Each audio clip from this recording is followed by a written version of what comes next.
Channel infinity PNT पर। तो आज हम देखेंगे हमारा कुछ इंफॉर्मेटिव्स जिसे हम अक्सर ऐड करते हैं किसी भी केमिकल इक्वेशन में और जिसके बारे में हम मेंशन नहीं किए, उसको एक्सप्लेन नहीं किए, जो कि आपको जानना बहुत ज़रूरी है। ठीक है, तो और इससे पहले वाली क्लास में आपने अब तक इक्वेशन को बैलेंस करना सीखा है, जैसे कि हम किसी भी इक्वेशन या अनबैलेंस इक्वेशन को कैसे बैलेंस करते हैं। Trial hit and trial method हमने पढ़ा था और उसके बाद हमने अलजेब्रिक मेथड भी पढ़ा था और उसके सारे प्रैक्टिसेस हमने भी कर चुके थे। ठीक, तो आज हम मूव करते हैं अपने नेक्स्ट क्लास में, जहाँ पे हम कुछ एडिशनल चीजें जो हम अक्सर ऐड नहीं करते हैं, जो हमें ऐड करना जरूरी है। अगर नहीं भी ऐड करते वैसे तो चीजें इग्नोर कर दी जाती है, बट फिर भी अगर आपको वो बुक्स में या किसी चीज में उस रिएक्शन में अगर एडअप है, वहां पे मेंशन है ऐसी इंफॉर्मेटिव्स, तो आपको समझना बहुत जरूरी है कि उसका मतलब क्या है या उसकी मीनिंग क्या है। ठीक है, स्टार्ट करते हैं हम अपने हेडिंग से ही कि making of chemical equation more informative. जैसा कि हेडिंग से ही पता लग रहा है कि हम किसी भी केमिकल इक्वेशन को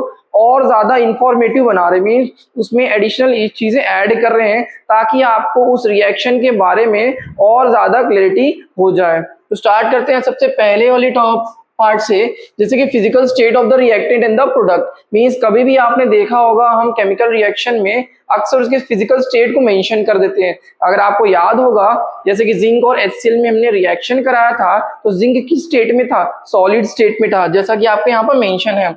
ये आपका जो जिंक है वो सॉलिड स्टेट में था और जो सल्फ्यूरिक एसिड था, वैसे तो हमने हाइड्रोक्लोरिक एसिड लिया था, दोनों ही एसिड ही है, लेकिन वो किस स्टेट में था? एक्वस स्टेट में था। तो यहाँ पे S का मतलब क्या होता है? सॉलिड स्टेट, और एक्वस का मतलब होता है कि हमने उसमें वाटर ऐड किया है, वाटर ऐड करके उसको डाइल्यूट किया है। ठीक है, मींस उसमें वाटर का मॉलिक्यूल भी होगा और प्लस सल्फ्यूरिक एसिड के मॉलिक्यूल भी होगा। ठीक है, तो तब हम लिखते हैं उसमें एक्वस सॉल्यूशन। और फिर आप क्या करते हो, जो भी प्रोडक्ट बना, जैसे कि ZnH4, वो भी आपका एक्वस में बना, मींस उसमें ZH4 के क्रिस्टल्स भी है, वो एक्वस फॉर्म में, मींस वाटर में सॉल्युबल करके है। और ये जो G रिप्रेजेंट क्या करता है? गैस को रिप्रेजेंट करता है। ठीक है, तो ये जो एडिशनल चीज आप ऐड कर रहे हो ना, solid, aqueous and this gas, ये आपके केमिकल रिएक्शन को और ज्यादा डिटेल बना देता है कि हाँ, आपको पता चल रहा है कि उनका स्टेट क्या है एक्चुअली। ठीक है, तो जैसे कि आप मेंशन देख सकते हो कि the physical state of any substance is represented by using the symbol S for solid and L for liquid and G for gas and the AQ for aqueous solution। और एक चीज और, अक्सर बच्चों लोग को दो चीजों में कंफ्यूजन रहता है, ये L और AQ में क्या डिफरेंस होता है। ठीक है, तो बड़ा इजी सा है कि L जो होता है आपका वो लिक्विड स्टेट होता है, मतलब कि मान लीजिए आपने एक सॉल्ट लिया, NaCl, नमक लिया, जो कि सॉलिड स्टेट में रहता है, क्रिस्टल फॉर्म में रहता है, आपके घर में भी देखा होगा। तो अब आप क्या करो, उसको बाउल में लेकर के या किसी भी वेसल में लेकर के अब आप उसको डायरेक्टली हीट कर रहे हो, आपने पानी ऐड नहीं किया। ठीक है, आपने NaCl को लिया, उसको हीट किया। अब एक समय ऐसे आएगा कि जो NaCl है वो लिक्विड में कन्वर्ट हो जाएगा, मींस पानी की तरह हो जाएगा, और समवॉट 800, अगर हम देखें इसका मेल्टिंग पॉइंट जो होता है वो 801 डिग्री सेल्सियस होता है अप्रोक्सीमेट। ठीक है, जब 800 डिग्री सेल्सियस पहुंच जाएगा तो ये सॉलिड क्रिस्टल लिक्विड में हो जाएगा। तो क्या आपने वाटर ऐड किया? क्या नहीं, आपने वाटर ऐड नहीं किया, आपने बस उसको हीट करके उसका स्टेट चेंज कर दिया। और ये सब चीजें हमें पता है कि किसी भी सब्सटेंस का स्टेट चेंज करना हो तो उसको हम बस हीट दे दें, क्योंकि सब अलग अलग सब्सटेंस की अलग अलग मेल्टिंग एंड बॉइलिंग पॉइंट होती है। वाटर की बात करें, वाटर सॉलिड होता है 0 डिग्री के बिलो, और आपका रूम टेम्परेचर में लिक्विड में रहता है। जैसे कि आप देखते हो वाटर लिक्विड में, उसको आप हीट करोगे, 100 डिग्री पहुंचाओगे तो वो आपका गैसियस स्टेट में हो जाएगा, मींस बॉइलिंग पॉइंट तक पहुंच जाएगा। ठीक है, तो उसी तरीके से यहाँ पे आपने वाटर तो ऐड किया नहीं, यहाँ पे बस हीट दिया। अभी सॉलिड स्टेट को आपने लिक्विड में कन्वर्ट कर दिया 800 डिग्री सेल्सियस पे, तब आप बोलते हो कि ये NaCl क्या है? NaCl लिक्विड में है। ठीक है, आपने पानी ऐड नहीं किया। ठीक, लेकिन अगर आप एक ग्लास में पानी लोगे और उसमें सॉल्ट ऐड करोगे 1 या 2 स्पून, या जितना भी स्पून ऐड करिए, फिर वो जो बनेगा वो होगा सोल्यूशन। सुना होगा आपने सोल्यूशन, तो solution actually means what? Aqueous solution. ठीक है, तो ये एक्वस मींस आपने वाटर सॉल्युबल बनाया है उस पर्टिकुलर कंपाउंड को, उसमें वाटर ऐड करके उसको सॉल्युबल बनाया, फिर जो सब्सटेंस बनता है, नेक्स्ट बॉन्ड बनता है, उससे हम उसके आगे जो स्टेट लिखेंगे वो AQ लिखते हैं, मींस एक्वस सोल्यूशन। ठीक, मींस AQ का मतलब है कि आपने उसे वाटर सॉल्युबल लिया है। वाटर में डिसॉल्व करके तब आपने उसे लिया है, आपने उसका स्टेट नहीं चेंज किया, ठीक है, सिर्फ वाटर सॉल्युबल बना दिया जिसको हम बोलेंगे एक्वस सॉल्यूशन। ठीक, तो ये होता है आपका difference L N A Q में। एल में वाटर नहीं होता किसी भी कंपाउंड का, बस हीट करके उसको मेल्ट करते हो, और ए क्यू में क्या होता है उसको वाटर सॉल्युबल बनाते हो। ठीक, तो उम्मीद है आपको अब एल एंड ए क्यू में क्लियरिटी हो गई होगी, क्योंकि कुछ चीजें दिक्कत क्रिएट करती है, लेकिन आपको क्लियर होना बहुत जरूरी है। ठीक, तो देखिए नेक्स्ट मूव करते हैं, और भी चीजें हम ऐड करते हैं इंफॉर्मेशन या इंफॉर्मेटिव बनाने के लिए किसी भी केमिकल इक्वेशन को, वो होता है concentration of the acid. Concentration means अगर वो एसिड कंसेंट्रिक है, मींस उसमें पानी का परसेंटेज बहुत कम है, जैसे कि 95%, तो वो कंसेंट्रिक होता है। ठीक है, तो उसको ऐड बताने के लिए कि जो इक्वेशन में कंसेंट्रिक है, और अगर आपने पता चला ज्यादा पानी ऐड कर दिया, तो किसी भी, जैसे कि अगर आप HCl लोगे, आपने बहुत ज्यादा पानी डाल कर दिया, तो वो बन जाएगा क्या है, वैसे तो एक्वस बनेगा, पानी ऐड किया आपने, लेकिन ये बहुत ज्यादा डाइल्यूट हो, क्योंकि इसमें एसिड का जो परसेंटेज है वो 3 to 4% है, तो ऐसे एसिड को हम बोलते हैं डाइल्यूटेड। और उसके आगे लिखेंगे हम DIL, जैसे DIL लिख दिया जाता है, डाइल्यूट HCl, ठीक है, शॉर्ट फॉर्म। और अगर पानी बहुत कम है, मींस 95% एसिड है उसके अंदर और 5% ही पानी है, तो फिर उसको लिखते हैं कंसेंट्रिक HCl। ठीक, CONC लिखते हैं, शॉर्ट फॉर्म लिखते हैं। ठीक है, क्योंकि हम केमिकल इक्वेशन में अक्सर शॉर्ट फॉर्म ही यूज करते हैं ना, केमिकल इक्वेशन में क्या है, सिंबल एंड फॉर्मूले, शॉर्ट हैंड मेथड। अब पूरा कंसेंट्रिक लिखेंगे तो फिर कितना आपका वो एम्बिगुअस अच्छा नहीं लगेगा। ठीक है, तो इट्स बेटर तो हम शॉर्ट फॉर्म में लिखिए, डाइल्यूटेड के लिए DIL और कंसेंट्रिक के लिए CONC। जैसे कि आप इस रिएक्शन में देख सकते हैं कि कॉपर को जब आप नाइट्रिक एसिड के साथ रिएक्ट कर रहे हो, जो कि आपका कंसेंट्रिक है, CONC मींस यहाँ पे परसेंटेज बहुत ज्यादा है, पानी का परसेंटेज कम है, एसिडिक का परसेंटेज ज्यादा है, तो वो रिएक्शन करता है, आपका एक्वस बनाएगा, गैस बनाएगा, लिक्विड बनाएगा। ठीक, वाटर तो लिक्विड में ही रहता है ना, वाटर तो कंपाउंड। ठीक है, तो फिर आपका नेक्स्ट रिएक्शन देख लीजिए, जिंक में जब आपने देखा होगा प्रैक्टिकल, जिंक को हमने डाइल्यूट HCl में रिएक्ट किया था ना, जहाँ पे सल्फ्यूरिक एसिड कोई बात नहीं, डाइल्यूट था, तो आगे DIL लिखिए डाइल्यूट है, और फिर जो रिएक्शन हुआ आपका वो एक्वस बनाया, जिंक सल्फेट मींस जो क्रिस्टल सॉल्ट बन रहा है वो वाटर में सॉल्युबल है, और फिर जो हाइड्रोजन गैस वो गैस बन के एस्केप कर गई उस सॉल्यूशन से। ठीक है, तो ये होता है हमारा कुछ चीजें ऐड करना किसी भी केमिकल इक्वेशन में, ताकि उसको हम और ज्यादा इंफॉर्मेटिव बना सके। जहां पे आपने दो चीजें सीखी, पहला उसका फिजिकल स्टेट बताना कि वो सॉलिड में है कि लिक्विड में है कि गैसियस में है कि एक्वस में है, और फिर हमने देखा कि फिर वो जो आप कोई भी एसिड लेते हो या बेस लेते हो वो कंसेंट्रिक है कि नहीं, या आपका डाइल्यूटेड है। डाइल्यूटेड मींस आपने उसमें पानी का परसेंटेज ज्यादा लिया है, मींस उसको डाइल्यूट कर दिया। ठीक, तो नेक्स्ट देखते हैं हमारा heat change accompanied by the accompanying the chemical reaction. ठीक है, तो यहाँ पे क्या है कि जब किसी भी केमिकल रिएक्शन को प्रोसीड करने के लिए या तो उस केमिकल रिएक्शन को हीट करना पड़ेगा, जैसा कि आपने कुछ रिएक्शंस में देखा है।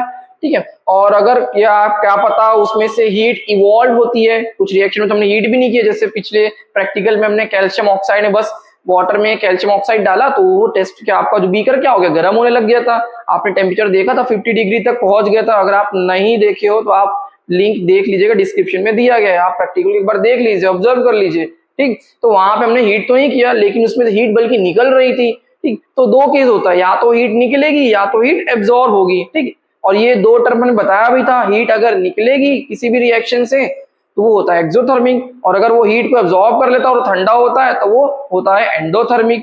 ठीक, तो अब इस हीट को कैसे मेंशन करें कि हीट अगर निकल रही तो मेंशन भी तो करना पड़ेगा ना केमिकल रिएक्शन में, तो हमें पता लग जाएगा हाँ भाई एक्सोथर्मिक है, अगर नहीं मेंशन तो चलो कुछ नहीं है। ठीक है, तो देखिए दो तरह के रिएक्शन आपके यहाँ पे होते हैं, अगर हीट से रिलेटेड इंफॉर्मेशन आपको अगर ऐड करना ही है तो आप देखिए पहला अगर मान लीजिए वो एक्सोथर्मिक रिएक्शन है। ठीक, और एक्सोथर्मिक रिएक्शन क्या होता है, this are reaction which heat is evolve, जिसमें से हीट बाहर निकलती है, जैसा कि आपने कैल्शियम ऑक्साइड इन वाटर में देखा था। ठीक, तो यहाँ पे एक और चीज है, कार्बन को जब आप बर्न करोगे ऑक्सीजन की प्रेजेंस में तो वो carbon dioxide plus heat release करेगा। कार्बन मान लीजिए पेपर ही ले लीजिए आपका, ठीक, वुड, उसको जलाओगे ऑक्सीजन की प्रेजेंस में क्या हो जाएगा, कार्बन डाइऑक्साइड धुआं निकलेगा कागज से और प्लस हीट भी निकलेगा, क्योंकि आपने जितना स्टार्टिंग में हीट दिया लेकिन उससे कई ज्यादा हीट वो आपका इवॉल्व कर बाहर निकल रही है। तो जो ओवरऑल हीट कैलकुलेट किया जाता है ना, तब हम उसको देख करके बताते हैं कि उसमें से हीट निकली, हीट एब्जॉर्ब हुई है। ठीक है, ये बिल्कुल मतलब कि सर हमने तो स्टार्टिंग में लाइटर से पेपर को जलाया ना तो हमने हीट दिया, अरे किसी भी रिएक्शन को प्रोसीड करने के लिए क्या पता स्पॉन्टेनियस रिएक्शन होने के लिए उसको स्टार्टिंग में स्पार्क देना पड़ता है। ठीक है, इग्निशन जो इग्निशन हीट देना पड़ता है तब तो वो प्रोसीड होगा केमिकल रिएक्शन, ठीक है। तो आप उसको कैलकुलेट कर लो कितनी हीट निकली और कितनी आपने दिया, तो ओवरऑल कितना हुआ, हीट उसने ज्यादा रिलीज करी तो उस केमिकल रिएक्शन को हम एक्सोथर्मिक बोलते हैं। ओवरऑल चीजें देखी जाती है, ठीक है।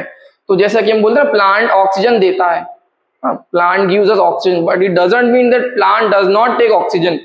ये बिल्कुल भी नहीं है कि प्लांट ऑक्सीजन लेता नहीं है, वो हमारे तरह ही है, ठीक है। प्लांट ऑक्सीजन लेता है डे एंड नाइट में, बट वो फूड बनाने के लिए कार्बन डाइऑक्साइड भी लेता है, ये भी जान लीजिए, ठीक है। तो जब ओवरऑल एक डे का जब एवरेज निकालते हैं तो देखते हैं कि उसने ऑक्सीजन कम लिया और ऑक्सीजन को बाहर ज्यादा रिलीज किया, और इसीलिए हम बोलते हैं कि ऑक्सीजन वो देता है या ऑक्सीजन प्रोड्यूस करता है, ठीक है। और अगर हमारे दिन का पूरा एवरेज निकालोगे तो हम ऑक्सीजन बस लेते हैं और CO2 रिलीज करते हैं, मतलब हम CO2 प्रोड्यूस करते हैं जो कि प्लांट को जरूरत होती है फूड बनाने के लिए, ठीक है। मींस नेचर में सभी चीजें एक दूसरे पे इंटरडिपेंडेंट है, ठीक। तो ये जान लीजिए किसी भी रिएक्शन प्रोसीड करें, स्टार्टिंग रिएक्शन जितना भी आपने दिया, लेकिन जब ओवरऑल आप कैलकुलेट करोगे तो पता लगेगा कि हीट ज्यादा निकल रही है कि एब्जॉर्ब हो रही है, तब हम डिसाइड करते हैं कि वो एक्सोथर्मिक है कि एंडोथर्मिक है।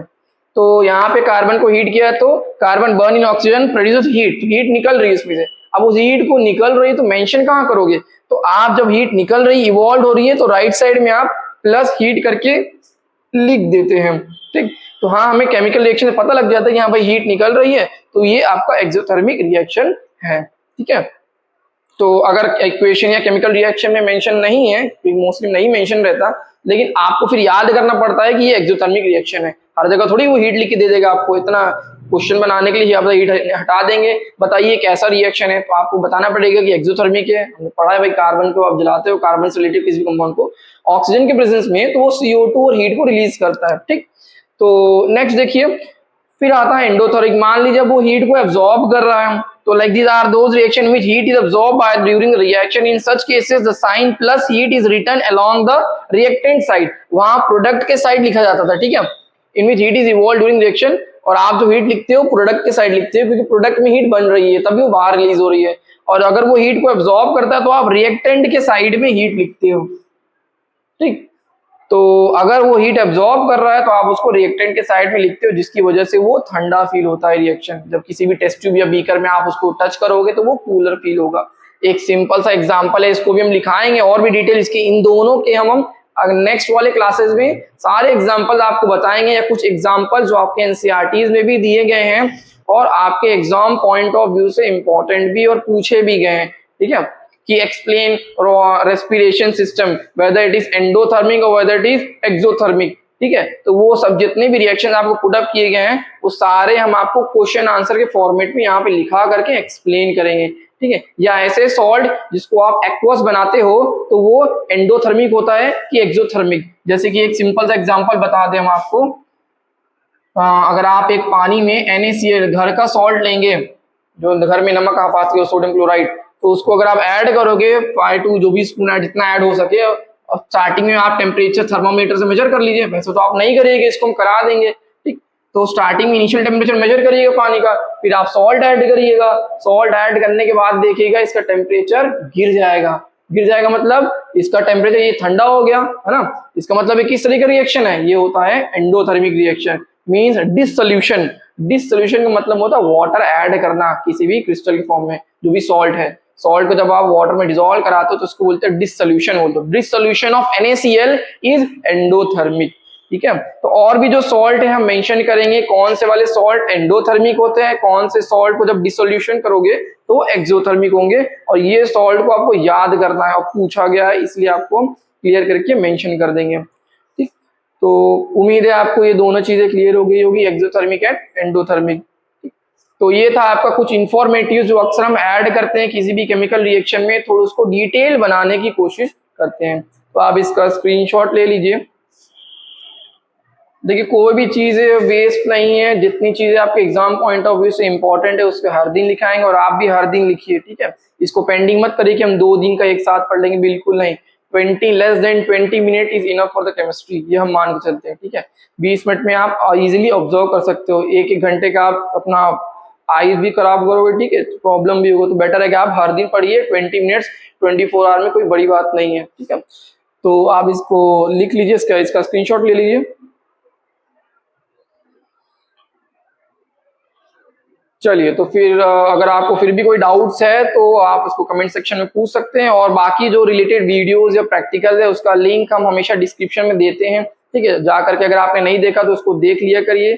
और भी जो लेक्चर्स हम कराते हैं केमिस्ट्री में वो कुछ सेकंड चैप्टर से होते हैं, कुछ फर्स्ट से भी होते हैं, ठीक। तो ओवरऑल हम कंबाइंड हमको पुट करना है, ठीक है। और किसी भी रिलेटेड होगा तो उसको हम लिंक डिस्कशन में जरूर मेंशन करेंगे ताकि आप इजीली अप्रोच कर सके उस तक, ठीक। तो ये रहा आपका कुछ इंफॉर्मेटिव जो हम केमिकल रिएक्शन में ऐड करते हैं, और नेक्स्ट वाले क्लास में हम इनके कुछ एग्जांपल्स और जानेंगे, ठीक है। कि एक्सोथर्मी का कुछ और एग्जांपल बताइए, like burning of something papers, या रॉटनिंग ऑफ वेजिटेबल्स, या रेस्पिरेशन, ये सब किस तरह के एग्जांपल्स है, या एंडोथर्मिक है कि एक्सोथर्मिक है, ठीक है। So this all for the today's class, thank you.